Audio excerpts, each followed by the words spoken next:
ನಮಸ್ಕಾರ, ನಮ್ಮ ಅಡುಗೆ ಚಾನೆಲ್ಗೆ ಸ್ವಾಗತ. ಇವತ್ತಿನ ವಿಶೇಷ ಮಸಾಲೆ ಚಿತ್ರಾನ್ನ. ಸಖತ್ ಟೇಸ್ಟಿಯಾಗಿರುತ್ತೆ. ಇದನ್ನು ರೆಸಿಪಿನ ಮಾಡಿದ ಮೇಲೆ ತಿಂದ ಮೇಲೆ ವಾಯ್ಸ್ ಓವರ್ನ ಕೊಟ್ಟಿರೋದು. ಬೆಳಿಗ್ಗೆ ತಿಂಡಿ, ಲಂಚ್ ಬಾಕ್ಸು ಮಕ್ಕಳು ಕೂಡ ಇಷ್ಟ ಆಗುತ್ತೆ, ಅಷ್ಟು ಟೇಸ್ಟಿಯಾಗಿರುತ್ತೆ. ಮುಖ್ಯವಾಗಿ ಇದನ್ನು ಮಾಡಲಿಕ್ಕೆ ಈರುಳ್ಳಿ ಬೆಳ್ಳುಳ್ಳಿನ ಉಪಯೋಗ ಮಾಡ್ತಾಯಿಲ್ಲ. ಟ್ರೈ ಮಾಡಿ ನೋಡಿ ಒಂದು ಸಲ ಈ ರೀತಿಯಾಗಿ. ಮೊದಲನೇ ಸ್ಟೆಪ್ಪಲ್ಲಿ ದೊಡ್ಡದಾಗಿರೋದು ಬಾಣಲೆ ಇಟ್ಕೊಂಡಿದ್ದೀನಿ. ಹೇಳ್ತಾ ಇರೋ ಅಳತೆ ಸುಮಾರು ಒಂದು 1/4 kg ಅಕ್ಕಿಯಲ್ಲಿ ಮಾಡ್ಕೊಂಡಿರೋ ಅನ್ನಕ್ಕೋಸ್ಕರ 2ರಿಂದ 3 ಚಮಚದಷ್ಟು ಎಣ್ಣೆ. ಯಾವ ಎಣ್ಣೆ ಆದರೂ ಪರವಾಗಿಲ್ಲ, ನಾನು ಉಪಯೋಗ ಮಾಡಿರೋದು ಸನ್ಫ್ಲವರ್ ಆಯಿಲ್. ಎಣ್ಣೆ ಬಿಸಿ ಆದಮೇಲೆ ಸಾಸಿವೆ ಸಣ್ಣ ಚಮಚದಲ್ಲಿ 1 ಚಮಚದಷ್ಟು. ಸಾಸಿವೆ ಚಿಟಪಟ ಅಂದ ನಂತರ ಉದ್ದಿನಬೇಳೆ 1 ಟೇಬಲ್ ಸ್ಪೂನಷ್ಟು. ಕಡಲೆ ಬೀಜ, ಇದ್ರ ಕ್ವಾಂಟಿಟಿ ಸ್ವಲ್ಪ ಜಾಸ್ತಿ, 2 ಚಮಚದಷ್ಟು. ಇಷ್ಟ ಇದ್ದರೆ ಇದಕ್ಕೆ ಕಡಲೆಬೇಳೆ ಕೂಡ ಹಾಕೋಬೋದು, ಗೋಡಂಬಿನ ಕೂಡ ಹಾಕೋಬೋದು. ಕಡಲೆ ಬೀಜ ಉದ್ದಿನಬೇಳೆ ಕೆಂಪಾಗಬೇಕು. ಈಗ ಕಡಲೆ ಬೀಜ ಉದ್ದಿನಬೇಳೆ ಕೆಂಪಾಗಿದೆ. ಸ್ವಲ್ಪ ಅರಿಶಿನ, ಕರಿಬೇವಿನ ಎಲೆಗಳು ಸುಮಾರು ಒಂದು 10ರಿಂದ 15. ಚೆನ್ನಾಗಿ ಹಣ್ಣಾಗಿರೋ 1 ದೊಡ್ಡ ಟೊಮ್ಯಾಟೊ. ನಾಟಿ ಟೊಮೆಟೊ ಇದ್ದರೆ ಒಳ್ಳೆಯದು, ಟೇಸ್ಟ್ ಸಖತ್ತಾಗಿ ಬರುತ್ತೆ, ತುಂಬಾ ಚೆನ್ನಾಗಿರುತ್ತೆ. ಟೊಮೆಟೊ ಹಾಕೊಂಡ್ಮೇಲೆ ಟೊಮೆಟೊ ಮೆತ್ತಗಾಗೋವರೆಗೂ ಬೇಯಿಸ್ಕೋಬೇಕು. ಬೇಗ ಆಗೋಗುತ್ತೆ, ಸುಮಾರು ಒಂದು 2ರಿಂದ 3 ನಿಮಿಷ ಬೇಕಾಗುತ್ತೆ.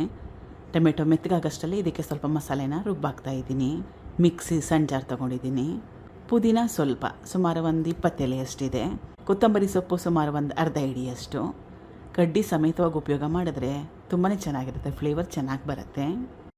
ಹಸಿ ಶುಂಠಿ, ಹಸಿ ತೆಂಗಿನ ತುರಿ ಸುಮಾರು ಒಂದು 3ರಿಂದ 4 ಚಮಚದಷ್ಟು, ದೊಡ್ಡ ಚಮಚದಲ್ಲಿ 4 ಚಮಚದಷ್ಟಿದೆ. ಹಸಿರು ಮೆಣಸಿನ್ಕಾಯಿ 2, ಖಾರನ ನಿಮ್ಮಿಷ್ಟ ಪ್ರಕಾರ ಕೂಡ ಸೇರಿಸ್ಕೋಬೋದು. ಚಕ್ಕೆ, ಲವಂಗ, ಸ್ವಲ್ಪ ನೀರು, ರುಬ್ಬಕ್ಕೆ ಎಷ್ಟು ಅವಶ್ಯಕತೆ ಇದೆ ಅಷ್ಟು. ಚೆನ್ನಾಗಿ ನುಣ್ಣಗೆ ರುಬ್ಕೋಬೇಕು. ರುಬ್ಬಿದ್ದಾಗಿದೆ. ಟೊಮೆಟೊ ಕೂಡ ಚೆನ್ನಾಗಿ ಮೆತ್ತಗಾಗಿದೆ. ಮಸಾಲೆ ರುಬ್ಬಿಟ್ಕೊಂಡಿದ್ನಲ್ಲ ಅದು, ಸ್ವಲ್ಪ ನೀರು. ಈಗ ಚೆನ್ನಾಗಿ ಕಲಿಸ್ಕೊಂಡು ಸ್ವಲ್ಪ ರುಬ್ಕೊಂಡಿರೋ ಮಸಾಲದಲ್ಲಿ ಸ್ವಲ್ಪ ಮಟ್ಟಕ್ಕಷ್ಟು ಎಣ್ಣೆ ಬಿಡಬೇಕು, ಅಲ್ಲಿವರೆಗೂ ಬೇಯಿಸ್ಕೋಬೇಕು. ಬೇಗ ಆಗೋಗುತ್ತೆ. ಗ್ಯಾಸ್ ಸ್ಟವ್ನ ಸಣ್ಣೂರಿಲಿ ಇಟ್ಕೊಂಡ್ರೂ ಸುಮಾರು ಒಂದು 2ರಿಂದ 3 ನಿಮಿಷದಲ್ಲೇ ಆಗೋಗುತ್ತೆ. ಈಗ ರುಬ್ಕೊಂಡಿರೋ ಮಸಾಲೆಯಲ್ಲಿ ಎಣ್ಣೆ ಬಿಟ್ಟಿದೆ, ಸ್ವಲ್ಪ ಗಟ್ಟಿ ಕೂಡ ಬಂದಿದೆ. ಮೊದಲೇ ಮಾಡಿ ಇಟ್ಕೊಂಡಿರೋ ಅನ್ನ, 1/4 kg ಅಕ್ಕಿನ ಉಪಯೋಗ ಮಾಡ್ತಾಯಿದ್ದೀನಿ. ಇಬ್ಬರಿಗೆ ಸಾಕಾಗುತ್ತೆ ಒಂದೊತ್ತಿಗೆ. ರೈಸ್ ರೆಸಿಪಿ ಇದ್ದರೆ ಅನ್ನನ ಉದುರುದ್ರಾಗಿ ಮಾಡಿಕೊಂಡ್ರೆ ಚೆನ್ನಾಗಿರುತ್ತೆ, ಯಾವ ಅಕ್ಕಿ ಆದರೂ ಪರವಾಗಿಲ್ಲ. ರುಚಿಗೆ ತಕ್ಕಷ್ಟು ಉಪ್ಪು, ಲಿಂಬೆ ರಸ, ಚೆನ್ನಾಗಿ ಕಲಿಸ್ಕೋಬೇಕು. ಈಗ ರುಚಿಯಾದ ಮಸಾಲೆ ಚಿತ್ರಾನ್ನ ರೆಡಿಯಾಗಿದೆ. ಸ್ವಲ್ಪ ಡಿಫ್ರೆಂಟ್ ಆಗಿದೆ, ಮುಖ್ಯವಾಗಿ ಈರುಳ್ಳಿ ಬೆಳ್ಳುಳ್ಳಿನ ಉಪಯೋಗ ಮಾಡಿಲ್ಲ. ಟ್ರೈ ಮಾಡಿ ನೋಡಿ. Thank you for watching.